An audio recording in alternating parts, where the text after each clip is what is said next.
Good morning, good afternoon, good evening, wherever you may be. My name's Caroline Turner, for those of you who don't know me.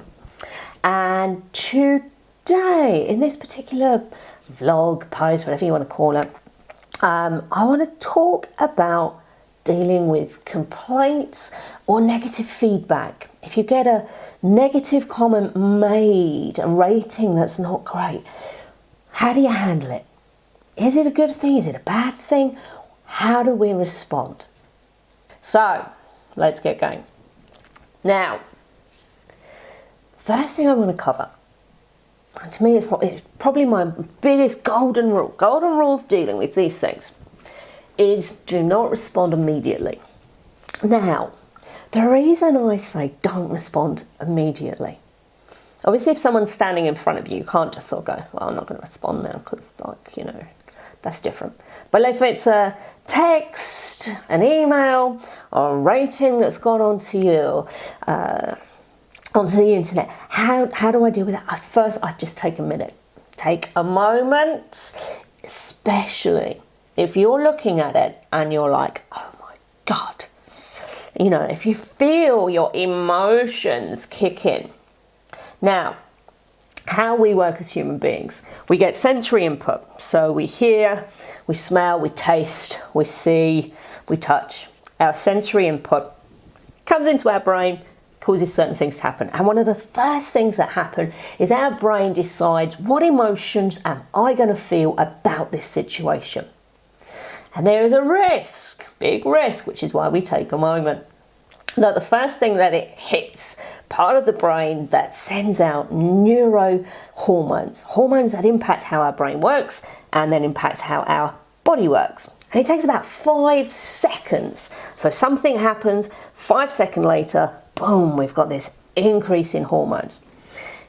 If I read a complaint, I've got a text message, I've seen a rating on the internet, the chances are my first response might be to feel very angry, to feel disappointed, to feel disgusted. And if I respond at that moment, I'll respond with those feelings of I am angry, I am disgusted, I am disappointed that she or he would do that to me. How dare they? Now, if we respond at that point, we're going to go into battle. And the chances are we're going to write something without even necessarily realising that will come across as being aggressive, angry, rude, disrespectful. And we've now gone into battle. Now, you're going to battle a client, you're going to lose because the client just won't come back. And to me, if you think of it like this, that it's around 22, 23, something like that, 24% more expensive to get new clients. It's hard work to get new clients. Clients that stick with us spend 64% more than new clients. So anyone who is already with us, we need to look after, we need to protect. They are, if we go business terms, they are an asset. So do I want to damage the asset? No. So if you get something and you find yourself immediately being like, just know that's just my brain responding and I need to just take a minute.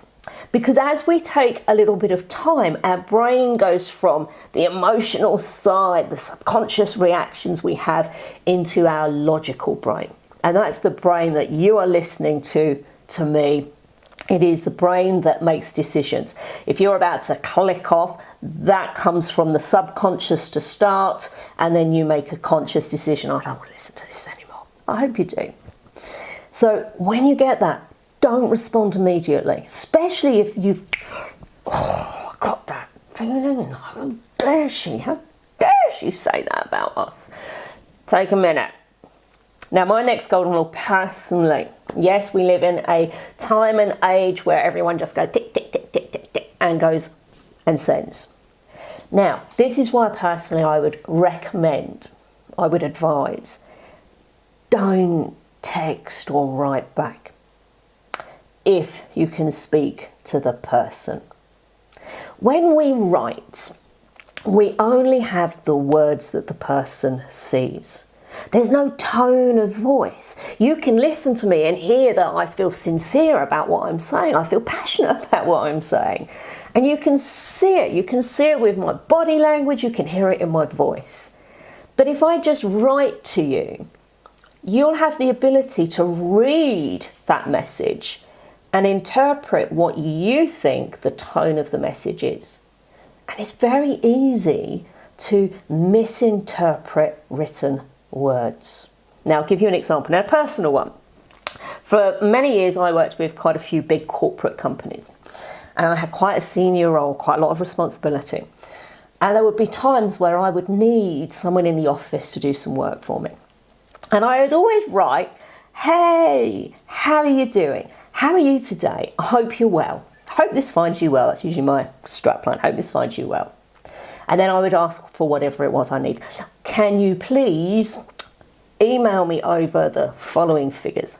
I appreciate it and thank you in advance." So in that message, I said, "How are you? And thank you for doing the work." But somebody complained and said they thought I was really rude. But I'd said, "Please." I asked how they were. Written word has no tone. See, if I'd picked up the phone and gone, "Hey, how are you? You doing all right? Oh, you can do me a favour, could you? I really need to get these figures off because I need to have a look at whatever it was. Thanks. Oh, thank you. I know you'll be, thank you." You know, they'd hear that I wasn't being rude. But when you just write with words, it can be misinterpreted. So take a minute if you need to, if you're like, "Oh, I'm a bit cross with that." Take a minute so that you can let those hormones settle back down. Then pick up the phone. "Hey, Mrs. Jones, I got your message. Tell me about what's going on. What's the issue?" I can speak to the person. Now, what is your policy? It's an important one. I think it's really important you have a set written policy. And for me, it should be documented so that clients can find it. If they went onto your website, if they went onto your Facebook, is there somewhere documented? What is your procedure? If you're not 100% happy with the service, then please, this is our policy. Have something in place. For me, our number one thing on our policy was we would like to meet with you. We'd like to speak and see you. I'll deal with them on the phone if I have to, but ideally I want you to come back into the salon.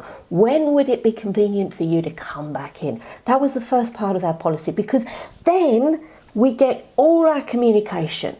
They can see me, they can read my facial expressions, they can hear the tone of my voice, and I can do the same for them. So our policy is we need you to come back in. Then from there, once they came in, we went through 4 steps, and I'm going to cover those 4 steps now. We'd always try and find somewhere quite private, if we could, in the salon, away from other clients. We'd generally try and sit down. When we're standing, our stance can be a lot more aggressive. When we sit, it takes away part of our ability to be aggressive. So I want the client to sit. So if they are cross and angry, I'll actually reduce that. Then we listen. I don't interrupt. I don't say a word. I let the client tell me everything. Let them get it all out. It doesn't matter if they go on for 5 minutes. Just let them do it. Show that you're listening using your body language. So lots of nodding of heads or But I never interrupt. I let them speak. Now, what happens, again, I said earlier, those hormones release in those first 5 seconds, and then once they're speaking, once they get it out, the hormones will drop down. They'll become less upset, they'll be less aggressive, less disappointed. The fact is, I've listened to them, and their brain will go through its steps, its procedures, and now I go to my next stage. So we do last chance to save a client. They're expensive to get new ones. I want to keep as many as I can. I listen. Then I apologise. Now, I never apologise for what's happened, I apologise for the fact that I can see they're really upset. So it would be something like, look, I finished listening. Let me first say I'm sorry.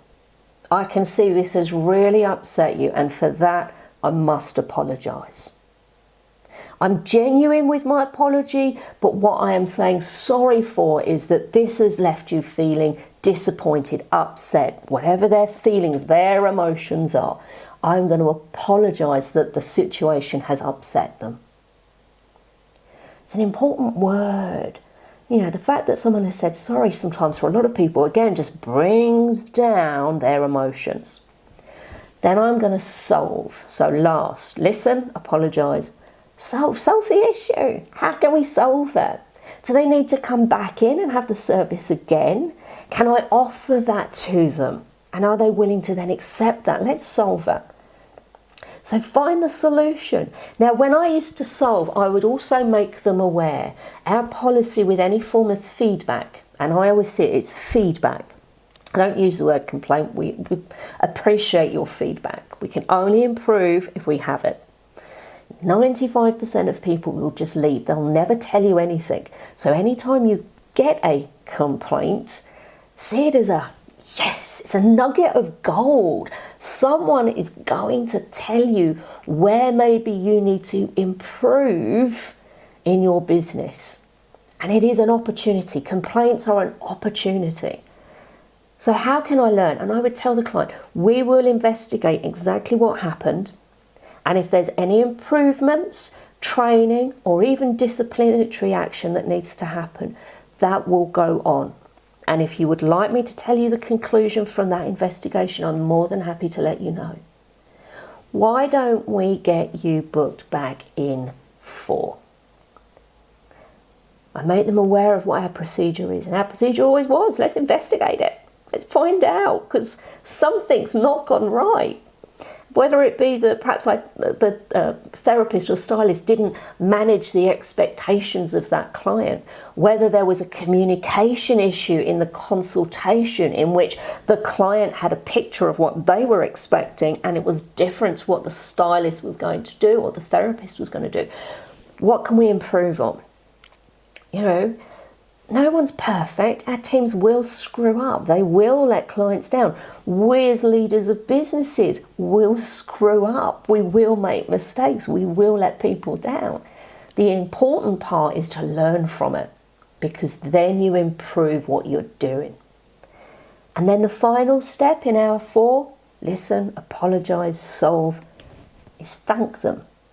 Because only 5% of people will ever give you that feedback that allows you to improve your business. So I thank them. Thank you so much for taking the time to tell me about this issue, because now we can improve. And I really appreciate you doing that, giving us your time, taking the time to message us. Thank you. There's your 4 steps. That's what I would always do personally. Now, feedback that goes straight online is good. Now, when we get and see that, say someone's given us 2 stars and said, well, you know, it was okay, that's still something to work on. Because if we'd been perfect and amazing, then we wouldn't have got a low rating. Something has happened. Unless they are holding you for ransom. There are weird people in this world. Heck, there are people who will go and give you ratings that have never even been to your business. Strange folk. But let's say that they have come in, they have had a service, they've given us a bad rating. That should be something we look to learn from. And when we respond, whether it is a Mrs. Jones, thank you for taking the time to rate our service. I can see that you weren't completely happy. Can we please speak so that I can find out exactly where we went wrong, and then we can learn and improve and develop our business? I would really appreciate your time if it's okay to call you. You know, let's get some more information here, because something needs to improve. Is having that bad rating on your business negative? No. So if they have given you a bad rating because they're being vindictive, nasty, don't worry. Don't panic. Don't see it as like, oh my God, this is terrible, my rating number is going to drop. It's not a bad thing, and here's why. When you have nothing but positive, positive, positive, positive, every rating is brilliant, every comment is amazing, my stylist was brilliant, my therapist, I love her. When they're all positive, new clients who don't yet know you are more skeptical that these comments are real. So when in amongst all those amazing comments, there are a few, I was really disappointed, I didn't feel it was worth it, whatever they've turned around and said, having those actually works in your benefit. It's a good thing. I know it might sound crazy, but it is a good thing. And here's why. The skeptic in us will now look at those positives and feel they're more likely to be genuine and real. And look how many there are. There's so many great ones. And the odd negative just empowers, strengthens, makes them more believable, having the odd negative one. Respond professionally. Thank you very much for your feedback. I can see that perhaps something has not worked out for us. Can we please speak so that we can learn and develop the business? If they read my reply, and my reply is very professional, then again, it empowers those good ones because they can see, oh my gosh, she's willing to listen to what people have said. That's good. That's professional. They must be very professional.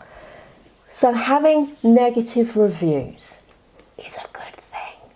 Crazy it may sound, but don't see it as like, oh, my ratings, oh, this is terrible, oh, I'm so gross. See it as, yes, because it is. Negative ones empower the positive ones.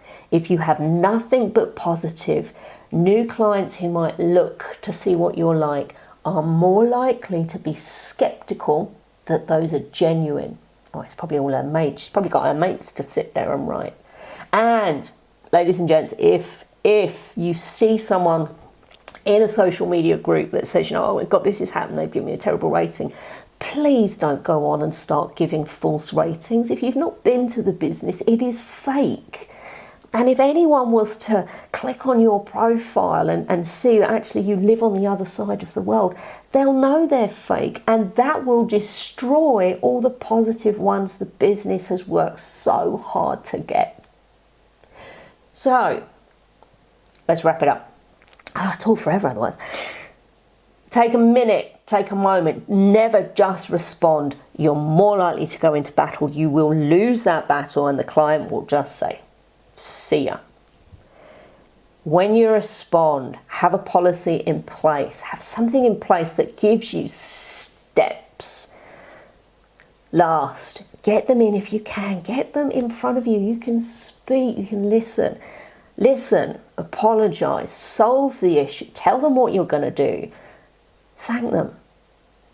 And if you get a negative review, don't get upset with it. Just look at it as brilliant. Now new clients will look at all those good ones and know they're real. There you go. I will speak to you very soon. I hope wherever you are having a fabulous day. Speak soon. Ciao, ciao.